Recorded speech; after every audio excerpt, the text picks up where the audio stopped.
everyone, welcome to Thriftmas Day 8. We got the tree featured today and got some Starbucks this morning because we are out of coffee at the moment, so had to go take a quick Starbucks run.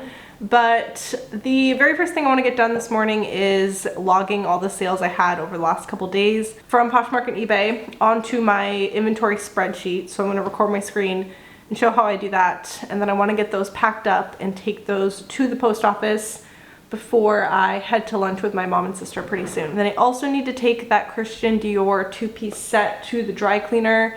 If you've been following along on Thriftmas, you might remember that from a few videos ago. But I did find a really good Dior two-piece set at the thrift store, but it had some stains on the blazer, so I need to get that dry cleaned. So this is how I track my sales whenever anything sells, and then this is a good way to show what sold for me over the last couple days on Poshmark and eBay as well. So I have 4 sales that I'm going to update on the spreadsheet and then get packed up.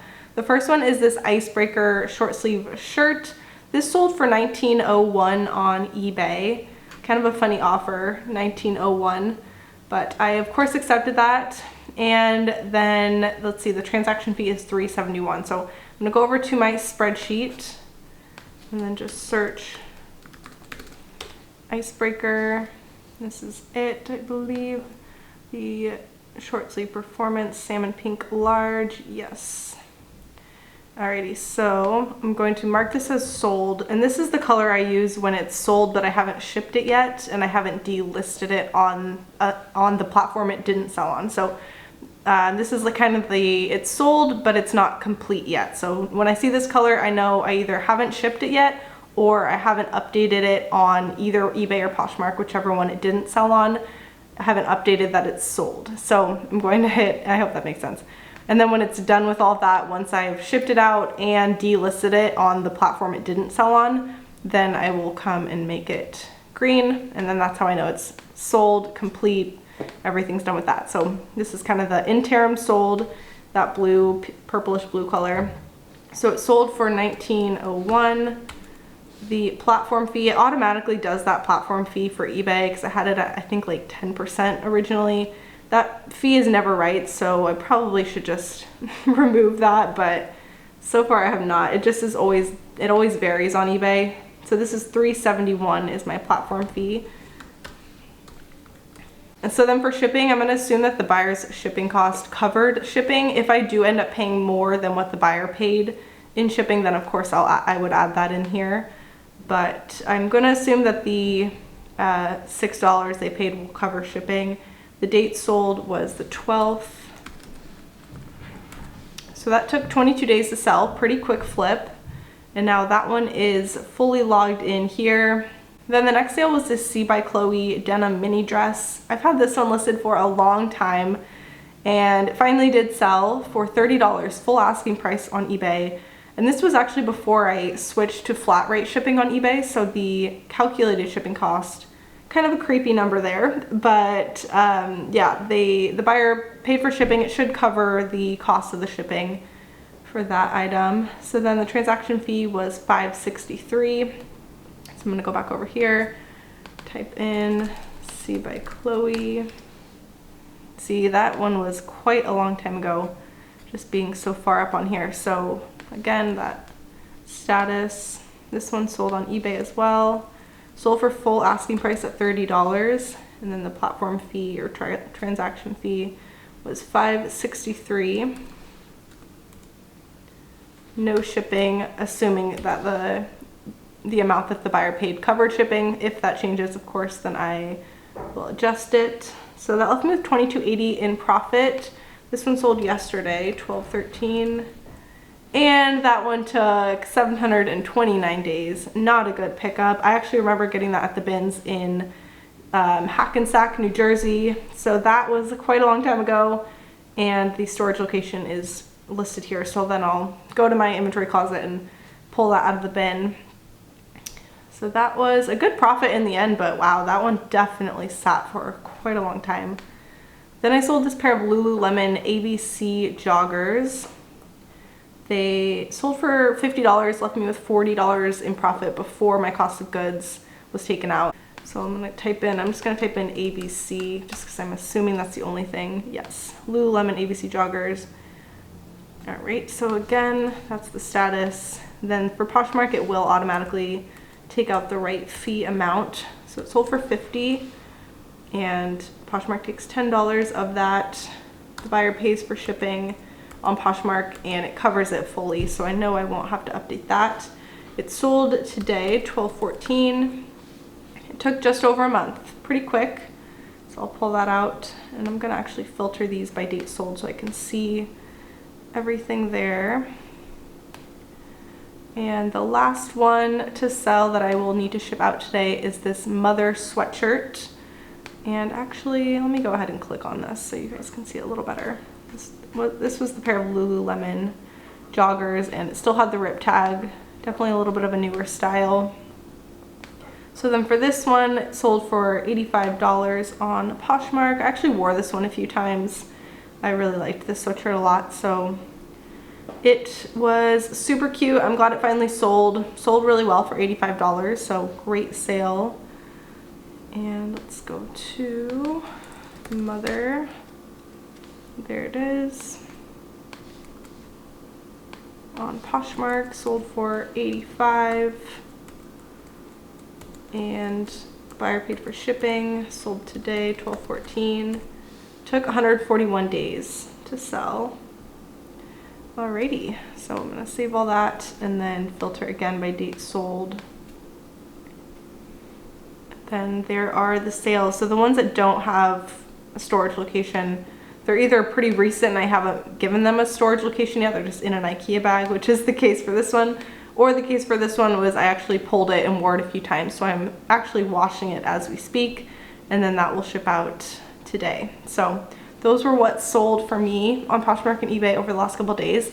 I was very happy to see a couple really good sales in there too, because as I've shared already, my sales have been pretty slow. I think general consensus with reselling is December is typically a pretty slow month. So I was really happy to get a couple, you know, higher priced sales and a couple good ones. And a couple moved out, well, at least one in particular moved out that I've had for quite a while. So that was very good. But okay, I'm going to get those packed up. I actually need to wait. Let's see, I think I have maybe like 15 more minutes until my laundry's done. And then I'll be able to pull the mother sweatshirts nice and clean, ready to ship. And I will get those packed up and ready to head to the post office.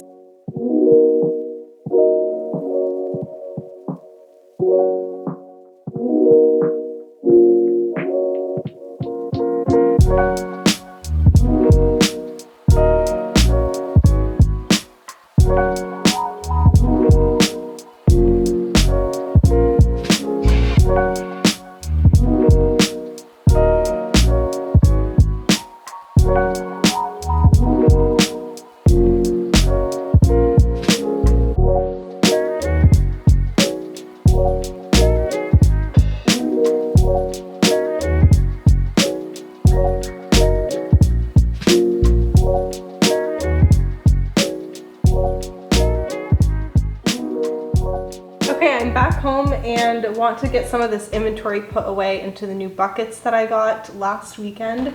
So I'm going to try to knock out one IKEA bag worth of inventory and get it into this bucket, log everything onto my spreadsheet with the location. And typically I do like to put my items in clear poly mailers when I put them in bins, and then have like an inventory letter and number with it. But I need to be able to laminate the labels for that, and I do not have any laminating things right now. So I'm just going to get them into the bucket, and then that can be a project for another day. So I figured I would just kind of talk a little while I get some of this stuff put away, and I'll show some things as I go, as I get these put away. So it's kind of like a little bit of a haul, although I've definitely shared some of this before. All right, so the first one is this or not pullover top. This is a men's shirt, and this brand was new to me. Show you the brand tag, although it's not like you necessarily want to take major notes if these are all items that have not sold yet, but I do anticipate it eventually selling. So just going to get some of this stuff put away. But the first thing I want to talk about are my favorite and least favorite parts about reselling, and then I would really like to hear some of yours in the comments as well. So I guess when it comes to reselling, if the cons outweigh the pros, then you probably shouldn't do it. So luckily for me, there are more things I like about reselling than dislike, but there are definitely things I dislike as well. So I guess I'll start with some of the things I like about reselling. So the first thing that I really like, that I think probably most people who resell really like, is the thrill of the hunt, trying to find items, just like being out and about thrifting and seeing what you find. It's like one big giant treasure hunt. So I think that is probably the number one thing I like. And just knowing that like you never know what you're gonna find, I think all of that part is really fun. And not that you have to resell for that part, you can just thrift.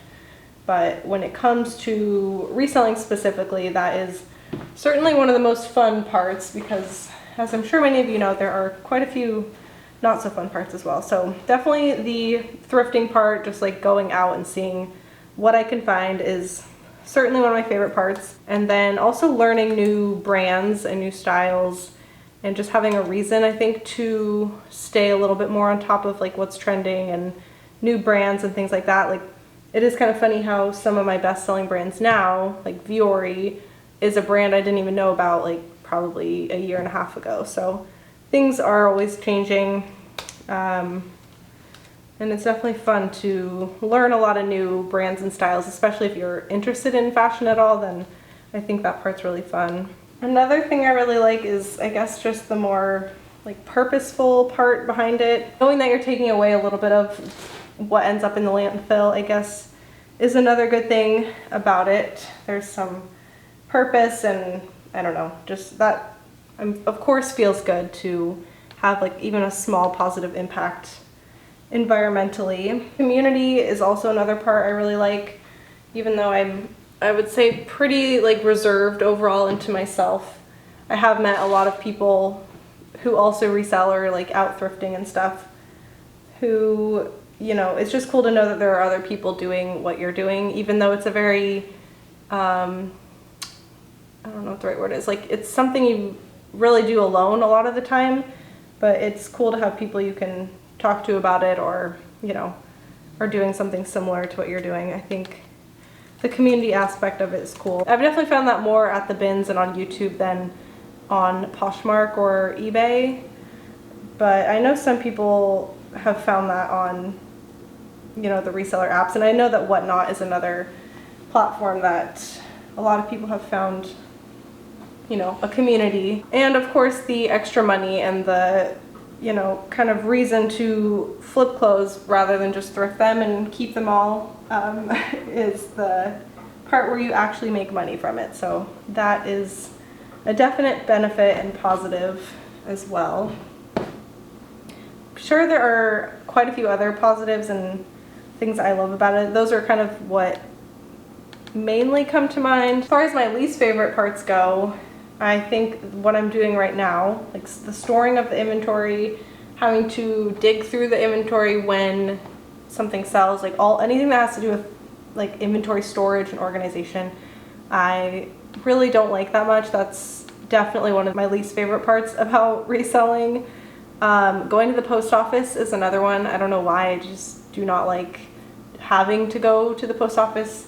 It's good to sell stuff, so it's like I'd rather sell stuff and go to the post office than not, but that's just something that I just kind of dread doing, especially after work, and I don't know, it's just not something I necessarily want to go do. So I would say that's something I dislike about reselling.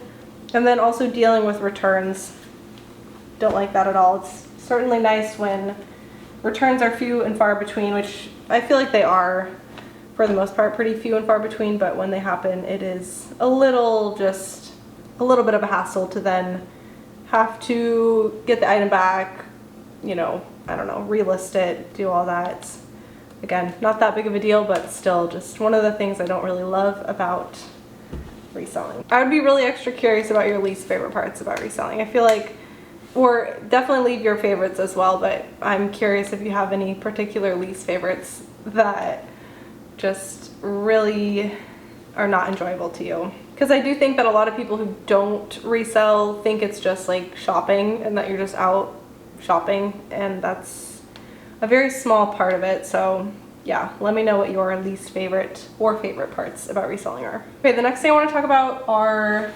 some tips for Poshmark. This is kind of more specifically for Poshmark in particular, not just like general selling on a platform. So I'm kind of thinking about it as if you sell on eBay or whatnot or Grailed or wherever, but you don't sell on Poshmark or you just started selling on Poshmark. These are some tips for Poshmark specifically, because I do think that some tips to actually get your items to sell are the same across the board, like clear, well-lit pictures, detailed titles and descriptions, and then like competitive pricing and pricing your item right. I think those are pretty much the same no matter what platform you sell on. But for Poshmark in particular, I think the number one thing is to share your items that are in your Poshmark closet. So your own items, not like sharing them onto your Instagram or onto another platform, but sharing them on Poshmark using the share button, and sharing those regularly, daily. I think that is probably the first thing that actually gets your items seen and gets them to sell, which is not intuitive. I don't think there's any other seller platform that I can think of that you have to do that to get your items to sell. So that's number one. Number two would be to pretty regularly relist your items. So Poshmark does have a feature where you can hit copy listing and it'll create a new listing and you can relist it that way. But I think doing that every so often just to make it a fresh listing again goes a long way. And you can do it pretty often. I think it's good to at least wait a little bit before relisting, just because some people do like items to save them and they want to buy them later. So if you constantly are relisting every couple days, it can definitely actually, I think, be a negative thing, because then the people who liked the item to save it to maybe buy it later no longer have that item available in their, you know, likes on Poshmark. So I think relisting every so often is good, but I don't think it's necessarily good to do it super often. You might have a different opinion on that if you sell on Poshmark, but I think at least relisting regularly is good and important. And then sending out incentivizing offers. So not just like a 10% offer, but probably a 20% or 30% or more if you have room to do so. But I think that sending out offers is absolutely how I've made the most sales on Poshmark. I think you can go in your stats and it tells you how many of your sales have been from offers. And I think like over 85% of mine have been from offers to likers, either me sending an offer or the buyer sending me an offer. So I think sending out incentivizing offers and being willing to take offers is also very important. That is kind of similar across, you know, other platforms, but I think for Poshmark it is very important to send out offers. On Poshmark, unfortunately, you can't just have it automated to send out offers. You do need to either manually send them out or use another, like a third-party platform to do that. So I use PrimeLister. I know there's other ones out there too that you can use, but I think if you don't have that many items in your closet on Poshmark, you can do it manually. But if you are more serious about it and you have a lot of items, I do think it's smart to have a bot or some type of automated service that does that for you. So I think that's all pretty important. I'm trying to think if there's anything else. I don't do any Posh shows like the Poshmark Live stuff or the promoted closet where you don't have to pay. I keep everything as free as possible on Poshmark, and then they take their 20% when my items sell. So that is all the money I'm giving to Poshmark is through the seller fees. This is an item I actually need to lower the price on. I'm pretty sure it's a sundry, kind of gauzy high-low dress with a you know, button-up placket right here, but this has been sitting for a bit and I think I priced it a little bit too high, so I do need to go in at some point and lower the price a little bit on that. I think just going back to what I was saying with sending out offers on Poshmark too, that is why I think it's important to price up your items just a little bit on Poshmark, because people for the most part want to feel like they got a good deal. And so I've noticed that if I don't price up my items a little, then I'm not able to send out as steep of offers, and then people seem to be less likely to buy. So I think either pricing up a bit or just having enough room where you can send out a pretty steep offer or accept offers definitely can result in some good sales and work out well. Coolabar. This brand Coolabar was new to me, I think either this year or the tail end of last year, but this brand I have had good luck with. I've sold a few items around, I think like 18 to 28 in that range, so if you're getting that for a pretty low cost of good, that brand can do very well. I do think I need to, in the new year, I still need to like sit down and kind of think of a few goals for reselling in 2025, but I think that I need a better strategy as far as getting my items to move out. I think if they don't sell after maybe 90 days, I need to be sending out like 50% off offers or just give more incentive to potential buyers to actually move my items out, because I definitely don't want just a ton of items that I'm storing essentially. I want them to keep moving, so I think I need to sit down and come up with a better strategy. I know that some people will eventually after a certain time bring their items into consign. I think that's good occasionally. That's not something I am interested in doing very often, just because I find it kind of a hassle to bring in big bags to the consignment store or the buy-sell trade stores, and then you end up getting like not that much for them. Just doesn't really feel like a good use of time, but I also want my items to get moved out, so you know, I gotta think that through a little bit. I am excited to have an IKEA bag back.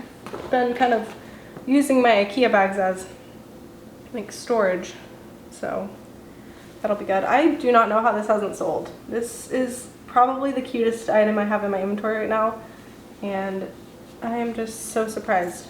So I need to look at what keywords I have. I know I put like preppy and things like that.